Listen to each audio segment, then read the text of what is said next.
नमस्ते, आदाब। मेरे साथ सैयद आकिफ जैदी साहब ईरान से जुड़ रहे हैं। सैयद साहब, स्वागत है आपका कार्यक्रम तेहरान एक्सप्रेस में।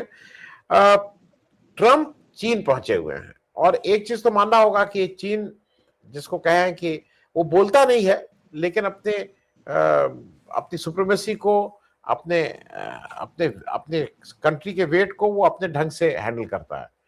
ट्रंप को हार करके चीन जाना ही पड़ा। इससे पहले भी ट्रंप एक बार भाग के आए थे, शायद कोरिया या कहीं इधर साउथ ईस्ट एशिया में किसी देश में, पिछले साल ही चीन के से मिलने के लिए। लेकिन इस बार उनको फिर चीन देश जाना ही पड़ा 3 दिन की यात्रा पे। हालांकि ट्रंप ने बार बार ये कहा कि मैं ईरान के लिए नहीं जा रहा हूं, मैं ईरान के लिए नहीं जा रहा हूं, लेकिन ये बिल्कुल साफ है कि ट्रंप साहब ईरान की ही उनके दिमाग पे इस समय सबसे ज्यादा, इसको कहते हैं ना, वेताल भूत, विक्रम और वेताल की तरह उनके दिमाग पे चढ़ा हुआ है, क्योंकि उससे वो छुटकारा नहीं पा रहे हैं। एक चीज और है कि अरगाची साहब वहां उससे कुछ दिन पहले, 2-4 दिन पहले चीन होके आए। मुझे लगता है कि उस विजिट का भी माने था, क्योंकि उसको चीन में बहुत सी चीजें कोई ऐसा नहीं कि बहुत प्रचारित की जाती हैं, लेकिन इन्होंने अपनी पोजीशन जो भी होगी या जो भी आपस की बात होगी वो बात कर ली होगी।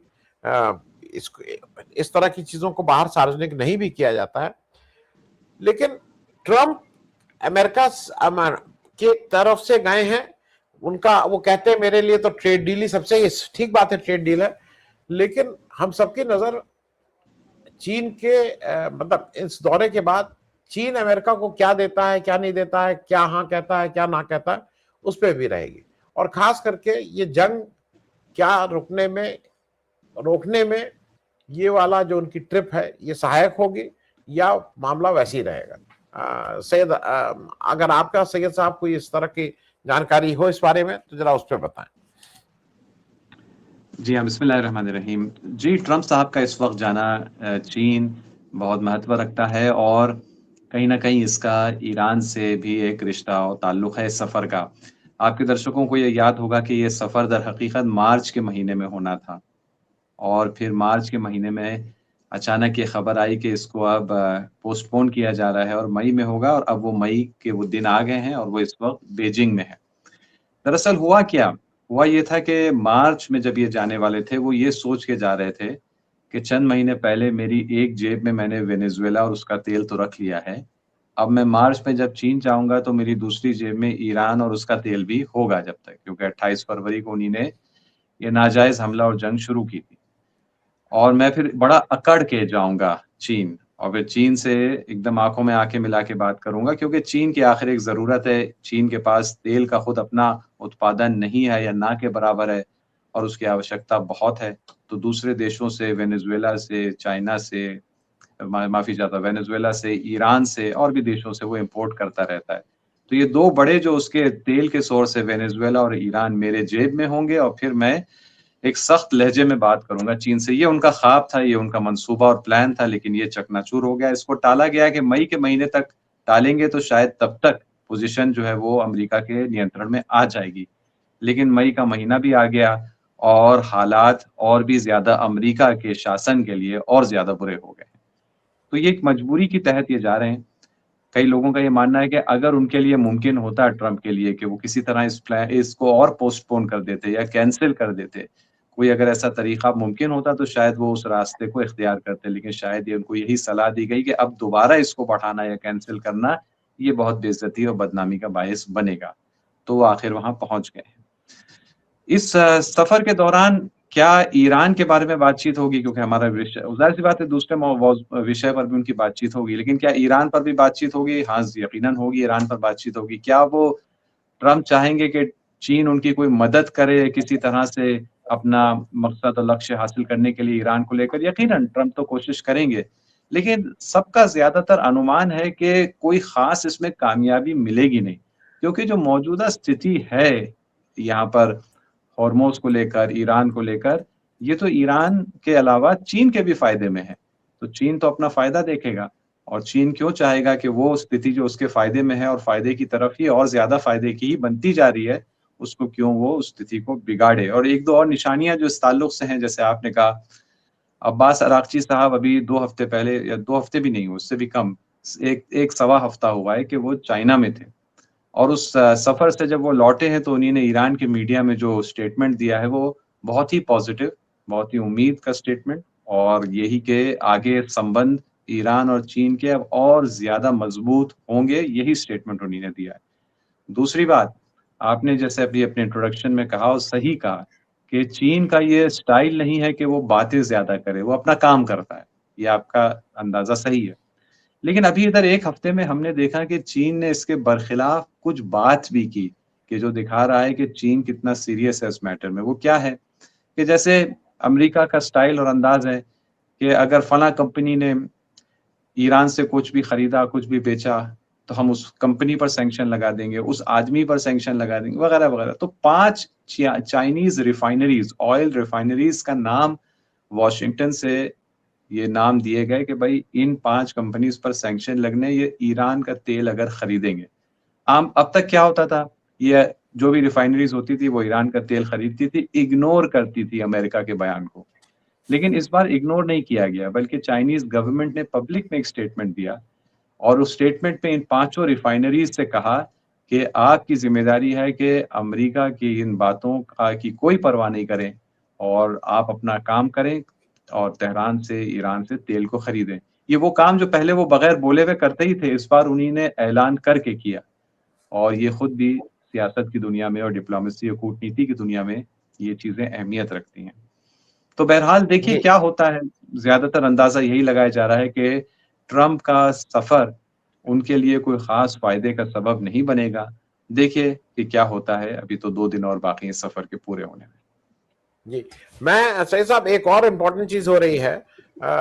भारत में इस समय ब्रिक्स की मीटिंग की तैयारी है, फॉरेन अफेयर्स मिनिस्टर्स जो हैं, क्योंकि जो बड़ी मीटिंग होनी है वो सितंबर में होनी है, जो समिट होती है एनुअल समिट, जिसमें राष्ट्राध्यक्ष लोग आएंगे। उससे पहले फॉरेन मिनिस्टर्स की मीटिंग है, अ, जिसमें ब्रिक्स के सारे देश आ रहे हैं। चीन की तरफ से ये आया है कि क्योंकि ट्रंप वहां पे विजिट कर रहे हैं इस समय, तो उनके फॉरेन मिनिस्टर खुद नहीं आ पा रहे हैं। और यूएई की तरफ से ये आया है कि क्योंकि मोदी जी यूएई जा रहे हैं कल, तो इसलिए उनके फॉरेन मिनिस्टर नहीं आ रहे हैं, बाकी सारे देशों के मिनिस्टर हैं।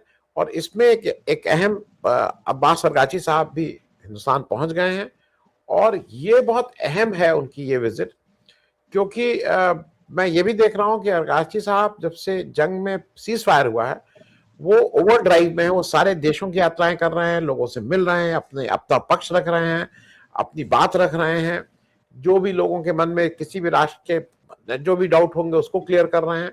और वो इस समय रूस हो आए, ओमान हो आए, पाकिस्तान हो आए, चीन हो आए, ये सारी जगह वो घूम रहे हैं।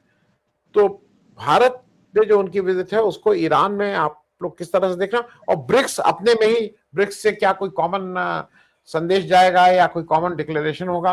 हालांकि समिट के समय तो होता है इस तरह का कॉमन डिक्लेरेशन, लेकिन क्या इसमें भी कुछ इस तरह की बात होगी? ये देखने वाली बात है, हम सबको इंतजार रहेगा।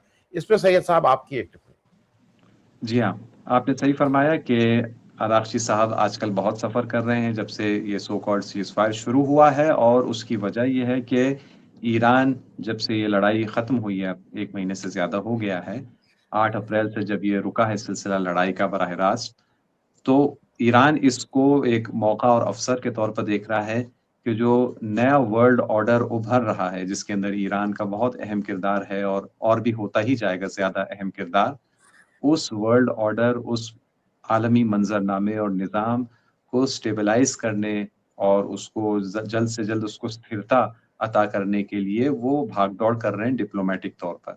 जगह-जगह जा रहे हैं, अपनी बात रख रहे हैं, सामने वाले की बात समझ रहे हैं, अंडरस्टैंडिंग, एग्रीमेंट्स ये सब हो रहे हैं, क्योंकि दुनिया बदल रही है, और ईरान का इस बदलाव में एक मरकज़ी किरदार है। तो जो मुख्तलिफ देशों में गए हैं, और अब आखिर हिंदुस्तान, हमारे देश में भी वो आए हैं।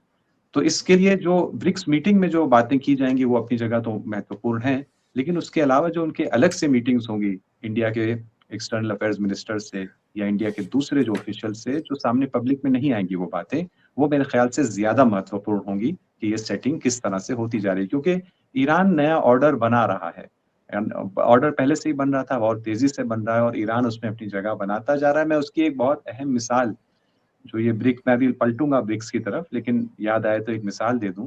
कल ये खबर आई जो मेरे ख्याल से निहायत अहम और महत्वपूर्ण खबर थी कि कतर के 2 गैस के टैंकर स्ट्रेट ऑफ हॉर्मुज से ईरान ने गुजार दिए। कतर के 2 गैस टैंकर गुजार दिए। अब तक क्या खबर आती थी कि भाई हमारा दोस्त है चीन, रशिया, हिंदुस्तान से भी हम जनता की दोस्ती को देखकर हमने एक तादाद निकाल दी, पाकिस्तान, ये सारे देश इनके नाम आते थे। लेकिन जितनी ये जीसीसी कंट्रीज हैं जिन्होंने इस हमले में हिस्सा लिया, इनकी तरफ कोई भी नरमी नहीं दिखाई जा रही थी ईरान की तरफ से। लेकिन ये अब खबर ऑफिशियली आ गई कि कतर के 2 गैस टैंकर निकाले गए हैं। यानी पुष्ट पर्दे के पीछे पुष्ट पर्दा बहुत कुछ समझौता कतर और ईरान के दरमियान हुआ है, कि जो काफ़ी अरसे पहले से शुरू हो गया था, यानी चंद हफ्तों से शुरू हो गया था। मिसाल के तौर पर हमने देखा कि कतर में जो अल जज़ीरा चैनल है, उसने अल उदैद एयरबेस के अंदर जाकर डॉक्यूमेंट्री बनाई और दिखाया कि कितनी अंदर से तबाही हुई है, कि ज़ाहिर-सी बात है ये इसके नतीजे में अमेरिका के मुँह पर एक तमाचा था ये डॉक्यूमेंट्री, और काफ़ी वो देखी गई वो डॉक्यूमेंट्री। लहजा भी कतर का बदल गया, और भी पुश्ते पर्दा कुछ समझौते और एग्रीमेंट्स हुए होंगे जो सामने नहीं आए। नतीजा ये है कि जो नया ऑर्डर बन रहा है, हत्ता खाड़ी के इलाके में भी वो तब्दीली अब शुरू हो गई है कि देश अपने आप को एक-एक करके अलग कर रहे हैं अमेरिका के जाल से, और समझौता कर रहे हैं ईरान के साथ, और उसके नतीजे में उनको फ़ायदा मिल रहा है। तो वो पूरा ऑर्डर सेट हो रहा है, चाहे वो खाड़ी के अंदर हो, ज़्यादा स्लोली हो रहा है खाड़ी के अंदर, और बाहर के इलाके में जहाँ वो सफ़र कर रहे हैं राष्ट्रीय साहब, वहाँ ज़्यादा हो रहा है। क्या ब्रिक्स से एक्सपेक्ट कर सकते हैं कि आगे वो ब्रिक्स कोई बहुत बड़ा किरदार अदा करेगा? मुझे लग रहा है जी हाँ, फ्यूचर में, शायद आज नहीं, इस महीने नहीं, लेकिन फ्यूचर में ब्रिक्स, एससीओ, ये प्लेटफ़ॉर्म्स बहुत अहमियत रखेंगे, क्योंकि ये वो प्लेटफ़ॉर्म्स हैं जहाँ पर वेस्ट नहीं है, और वो पावर्स हैं और वो देश हैं जो जिनका सूरज जो है वो चढ़ रहा है, जो उभरती हुई ताकतें हैं। रशिया है, चाइना है, इंडिया है, ईरान है, ये एससीओ में हैं, ये ब्रिक्स में भी हैं ये कंट्रीज़। तो ये दोनों प्लेटफ़ॉर्म अपने-अपने तौर पर बहुत अहम होंगे। शायद इस वक़्त फ़ौरन अहम ना हो, क्योंकि अभी कुछ रुकावटें हैं। अभी अमेरिका रियलिटी में हार चुका है, लेकिन उसने अपनी हार को स्वीकार नहीं किया है, तो उसकी वजह से कुछ रुकावटें हैं। लेकिन जब वो भी हो जाएगा, आज से चंद हफ्तों, चंद महीनों के बाद, तब मुझे लगता है कि ब्रिक्स जैसा फ़ोरम वो अपना अच्छा और सही वो किरदार अदा कर पाएगा, जो अभी कुछ हद तक कर पा रहा है, लेकिन अमेरिका के दबाव की वजह से पूरी तरह नहीं कर पा रहा है।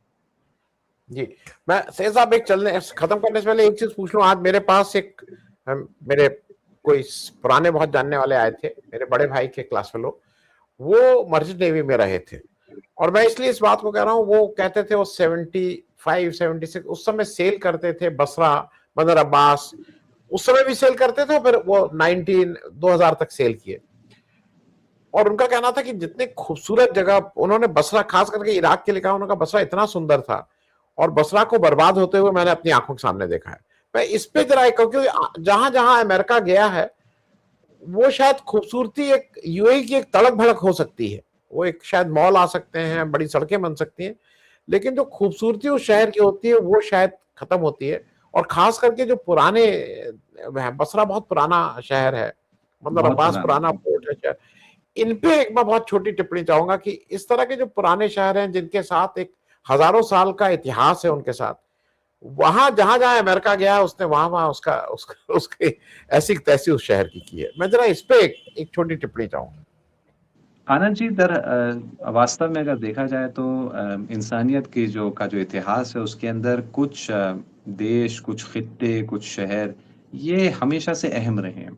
जैसे चीन है, भारत है, ईरान है, इराक है, और मिस्र है यानी इजिप्ट है वगैरह। ये आप चाहे 500 साल पहले जाएँ, चाहे आप 1000 साल, 3000 साल, हमेशा ये जगह, संस्कृति, सभ्यता हमेशा के ये केंद्र रहे हैं। ये हमेशा से ऐसा रहा है। लेकिन 200-250 साल से जब से यूरोपियन साम्राज्य ने अपना कहर मचाया है दुनिया में, ये मामला उलट-पुलट हो गया, और पावर के सेंटर और हर चीज़ का सेंटर यूरोप पहले शिफ्ट हुआ, फिर वहाँ से अमेरिका शिफ्ट हुआ। और ये जो पुराने सेंटर्स थे, चाहे वो पूरे खित्ते की निगाह से देखें या बाद शहरों की निगाह से देखें, इनकी अहमियत कम हुई, इनमें से बहुत सारे बर्बाद हो गए, उजड़ गए। इन्हीं खित्तों में कुछ ऐसे शहर भी बसाए गए जो आर्टिफ़िशियल हैं, दुबई बुनियादी तौर पर, मैं मिसाल के तौर पर दुबई का ज़िक्र कर रहा हूँ, वैसे और भी ऐसे हैं। ये अगर आप नेचुरल निगाह से देखें तो कोई मायना नहीं रखता है कि उस खित्ते में जहाँ पर ना कोई बारिश होती है, ना कोई पानी है, ना कुछ है, वहाँ पर इतनी बड़ी संख्या में लोग रहें और इतना पानी, इतना बिजली, इतने बड़े-बड़े टावर हो, ये नेचुरल चीज़ नहीं है। वहाँ के नेचुरल तारीख से, वहाँ के जो माहौल है और नेचर है, उससे मैच नहीं करती। लेकिन बहरहाल वो वेस्टर्न इम्पीरियलिज़्म और पूरे सिस्टम के ज़ोर पे वो कायम हुए ऐसे शहर, और बसरा हो, इस्फ़हान हो, बंदर अब्बास हो, बगदाद हो, मिस्र में काहिरा हो, बहुत सारे दूसरे शहर, उनकी अहमियत कम हुई।